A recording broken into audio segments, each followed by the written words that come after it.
Ustaz. Eh, karena mungkin kalau di zaman sekarang ini masih ada juga yang meributkan tentang Maulid Nabi itu sudah sangat disayangkan ya Ustaz ya. Apalagi itu dari golongan umat Islam sendiri. Terlebih lagi musuh-musuh Islam tidak akan pernah berhenti untuk menyerang Islam. Nah, di dalam Islam sendiri pun masih ada mempermasalahkan tentang acara Maulid misalkan, di mana padahal dalam acara Maulid itu adalah usaha kita untuk memperkenalkan Nabi Muhammad SAW kepada anak-anak kita. Itu bagaimana Ustaz? Ya, baik. Dulunya Salahuddin Al-Ayyubi membuat peringatan Maulid Nabi ini bagaimana supaya termotivasi kaum muslim kembali kepada Al-Quran dan mencintai Rasulullah SAW. Sehingga pada saat itu beliau membuat satu perlombaan, satu sayembara. Siapa yang paling bagus menulis tentang sirah Nabawi dikasih hadiah besar. Mungkin kalau hadiahnya itu diuangkan sekarang miliaran. Bertepatan yang menang waktu itu itulah Syekh Barzanji. Itulah Barzanji yang dibaca itu. Jadi sayembaranya itu dibuat tentang pembahasan Nabi Sallallahu Alaihi Wasallam. Kenapa? Karena umat Muslim sudah mulai semangatnya rendah. Lalu bagaimana untuk menyuntikkan semangat yang kuat? Maka buat pengenalan kepada Rasulullah Sallallahu Alaihi Wasallam. Makanya ada seorang ilmuwan, Dr. Syakib Arsalan, menulis buku namanya Limadha Ta'akhkhara al-Muslimun wa limadha taqaddama ghairuhum. Kenapa umat muslim ini terbelakang sementara umat yang lain itu maju terkemuka? Jawaban salah satunya di buku itu ditulis oleh beliau karena umat muslim sudah menjauh dari Allah dan Rasul, dari Al-Quran jauh, dari hadis Nabi jauh. Maka intinya harus kita kenali Nabi. Misalnya kitab-kitab hadis, dikasih anak-anak kita itu membaca kitab Asy-Syama'il Al-Muhammadiyah yang membahas tentang kepribadian Nabi dari bangun tidur sampai tidur, semua disebutkan dalam kitab Asy-Syama'il Al-Muhammadiyah yang ditulis oleh Imam At-Tirmidzi. Jadi melahirkan kecintaan kita kepada Nabi. Jadi kalau ada orang yang mengatakan bahwa umat muslim mengajak umat muslim yang lain supaya mencintai Nabi, supaya mengenali Nabi, supaya sayang kepada Nabi, itu kemudian mereka sesatkan karena Nabi tak buat, itu bukan bagian dari bid'awah al-mau'izatil hasanah, bukan dakwah bil mau'izatil hasanah. Itu dakwah yang membubarkan masyarakat. Dulu wali-wali Songo itu datang ke Indonesia ini dengan membuat dakwah, teori dakwah itu merangkul dari yang tak muslim menjadi muslim, tidak dengan kekerasan.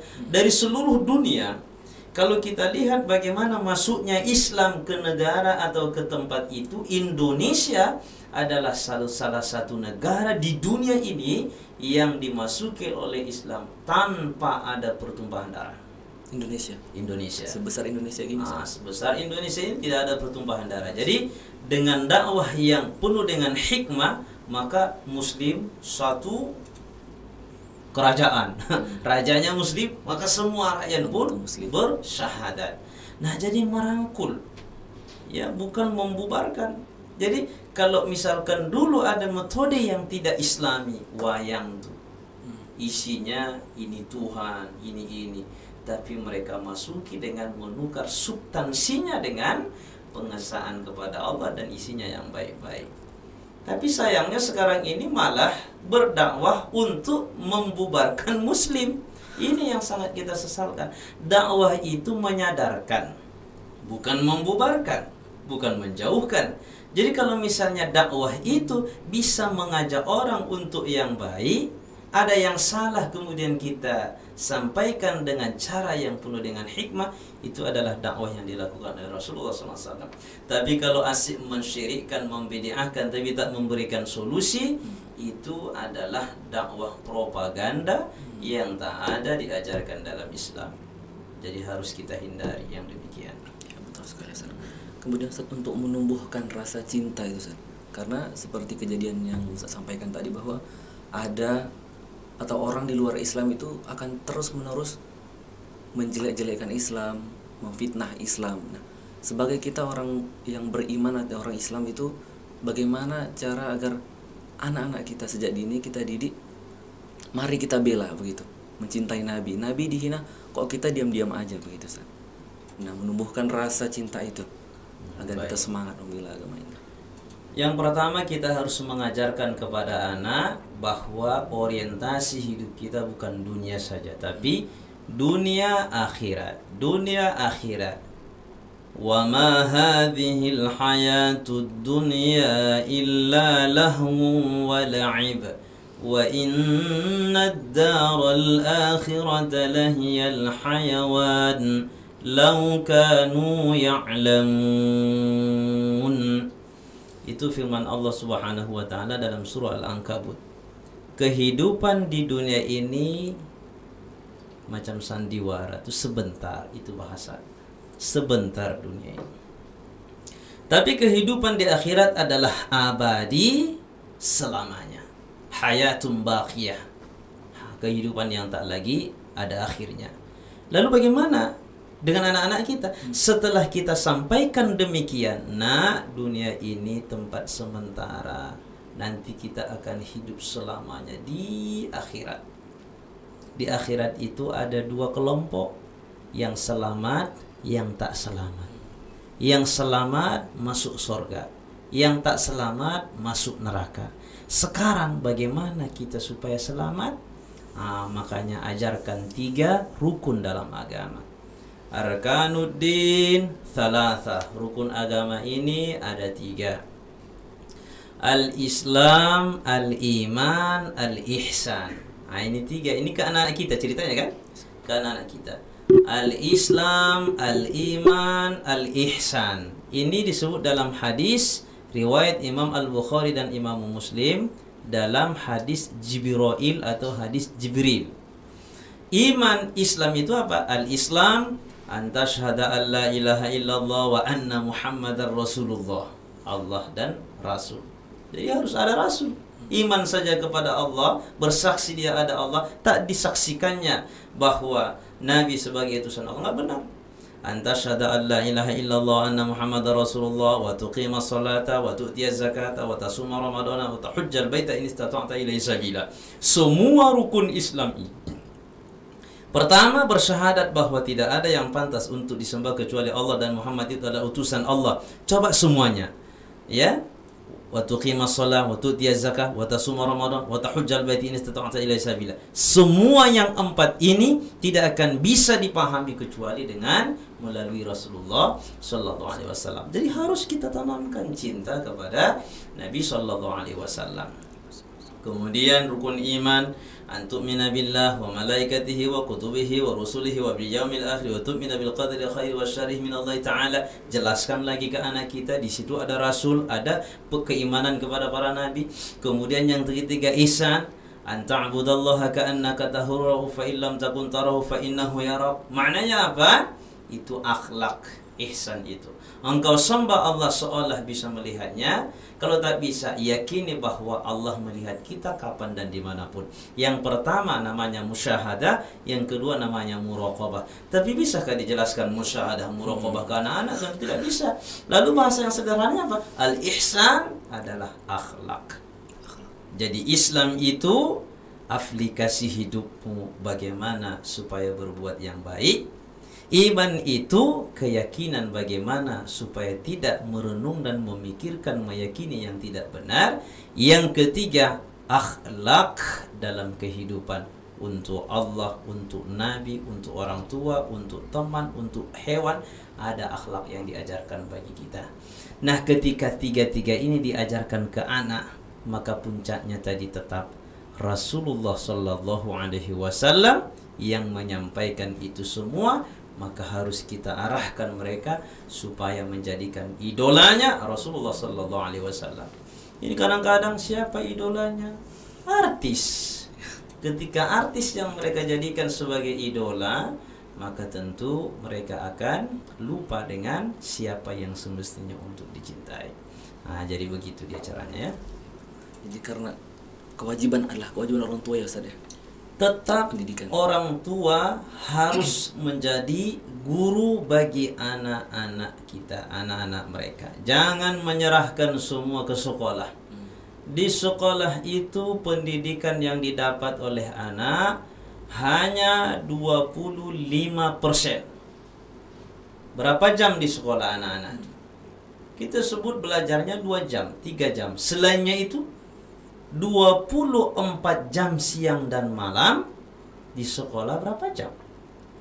Kalau misalkan kita sebut saja dengan full day gitu kan, berapa jam mereka belajar di sekolah itu? Fullnya itu kan mereka di sekolah, tapi belajarnya kan nggak full. Konsentrasi anak itu pun kalau belajar hanya beberapa menit di awal. Kalau sudah selanjutnya nggak lagi konsentrasi anak-anak.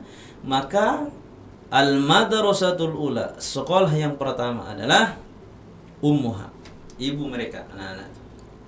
Makanya kalau mau menikah harus memikirkan siapa yang menjadi guru anak-anak kita itu. Nah, makanya harus dijadikan rumah itu menjadi lembaga informal. Karena lembaga pendidikan ada formal, ada informal, ada non formal. Jadi rumah itu bagaimana supaya kita jadikan dua-dua, bisa non formal, bisa informal. Yang di sekolah formal itu kemudian kita ulang di rumah, kita arahkan di rumah menjadi lanjutan sekolah, kurikulum di rumah menjadi informal. Kemudian buat lagi kegiatan aktivitas yang lain menjadi pendidikan non formal. Jadi harus orang tua, anak-anak tak berdosa. Misalnya anak-anak, kalau anak mencuri, anak tak berdosa karena mereka belum mukallaf, mereka belum baligh. Tapi dosa itu ke siapa? Orang tuanya yang menanggung. Orang tua tak mendidik anak, dosanya bagi orang tua. Anak tak sholat, dosanya orang tua tak mengarahkan anak supaya sholat. Anak sholat tak berpahala anak, tapi pahala kebaikan itu didapatkan oleh orang tua yang mengarahkan anak untuk melakukan ibadah. Jadi jangan, wahai bapak-bapak, ibu-ibu, dimanapun pendengar, jangan biarkan anak-anak kita memadaikan pelajaran sekolah saja. Satu, jangan biarkan anak-anak bapak ibu semuanya dari 24 jam itu di tangannya Android. Ya, sekarang kuliahnya, sekolahnya daring, tapi selepas itu ambil tuh handphone bapak ibu. Bukan bukti sayang kalau misalnya anak kita belikan handphone yang bagus, kita belikan laptop yang bagus, yang mahal. Berapa harga handphonenya? 8 juta. Bukan sayang itu, tapi itu adalah langkah pertama untuk menggelapkan masa depan anak kita sepanjang tak bisa dikontrol. Makanya harus pandai kita mengontrol anak. Baik. Mungkin pemirsa mungkin sampai di sini saja mungkin pertemuan kita, karena waktu juga mungkin Ustaz, dan boleh sebagai penutup dari Ustaz pertemuan kita kali ini. Baik. Tentang Maulid Nabi sallallahu alaihi wasallam. Bapak Ibu hadirin hadirat pendengar yang dirahmati Allah Subhanahu wa taala, dari apa yang kita sampaikan ini sekelumit tentang peringatan Maulid Nabi sallallahu alaihi wasallam. Dari apa yang kita sampaikan, pernyataan dan pendapat dari para ulama, yang pertama, merayakan, memperingati Maulid Nabi sallallahu alaihi wasallam itu adalah perbuatan yang baik. Kalaupun ada mengatakan bid'ah, adalah bid'ah yang hasanah. Dan cikal bakal kemudian Maulid Nabi itu dilakukan oleh umat Nabi sudah diawali oleh Rasulullah sallallahu alaihi wasallam dengan mempuasakan hari Isnin. Sahabat bertanya, "Kenapa hari Senin Rasul puasa?" Rasul menjawab, "Karena hari Senin yauma wulidtu, hari saya dilahirkan, kemudian hari saya dibangkitkan." Artinya diangkat oleh Allah menjadi Rasul, dan hari Isnin itu adalah hari pertama Rasul mendapatkan wahyu dari Rasulullah sallallahu alaihi wasallam. Itu yang pertama. Yang kedua, mari kita arahkan anak-anak kita untuk mencintai Rasulullah sallallahu alaihi wasallam. Kemudian yang terakhir, buat suasana di rumah kita, jangan kita jadikan rumah kita seperti kuburan, tapi buat rumah kita dibacakan Al-Quran dan juga dibacakan solawat-solawat Nabi Sallallahu Alaihi Wasallam, karena solawat ini mengundang keberkahan dari Allah Subhanahu Wa Taala. Itu saja kesimpulannya. Mungkin poin-poin yang lain bisa Bapak Ibu pendengar semua mengambilnya. Itu saja, saya kembalikan ke moderator. Alhamdulillahirabbil alamin. Terima kasih Al Ustadz yang telah menyampaikan materi kita pada kesempatan kali ini tentang momentum memperingati Maulid Nabi Muhammad Sallallahu Alaihi Wasallam. Nah, pemirsa televisi streaming Majelis Ulama Indonesia Provinsi Sumatera Utara dimanapun Anda berada, telah sampailah kita di ujung acara. Sebagaimana telah disampaikan oleh Al Ustadz kita tadi, bahwa jangan lagi saat ini, di masa sekarang ini, di akhir zaman ini, kita sibuk berdebat sesama kita antar umat Islam, mempermasalahkan antara maulid atau memperingati kelahiran Nabi Muhammad SAW adalah bid'ah, boleh atau tidak boleh. Jangan lagi ke arah sana, akan tapi mari kita tumbuhkan rasa cinta kita, rasa cinta anak-anak kita kepada Nabi Muhammad SAW, dan menumbuhkan rasa kepedulian kepada agama kita yang merupakan kewajiban kita sebagai umat Islam. Demikian saja pertemuan kita pada kesempatan kali ini. Dan jangan lupa, kita sedang berada di studio Kedai Wakaf Majelis Ulama Indonesia Provinsi Sumatera Utara dengan visi membangun kedai wakaf produktif dengan tagline kami memudahkan Anda berwakaf. Bahkan dengan Anda menonton channel kami ini, YouTube Majelis Ulama Indonesia Provinsi Sumatera Utara, Anda atau Bapak dan Ibu sekalian sudah berwakaf. Sekali lagi kami ucapkan terima kasih kepada Al Ustadz dan kepada seluruh pemirsa yang telah menyaksikan acara kami ini. Saya Muhammad Abdurrahman Fauzi Marpau mengucapkan terima kasih atas segala perhatian Anda dan mohon maaf atas segala kesilapan tutur kata. Wassalamualaikum warahmatullahi wabarakatuh. Waalaikumsalam warahmatullahi wabarakatuh.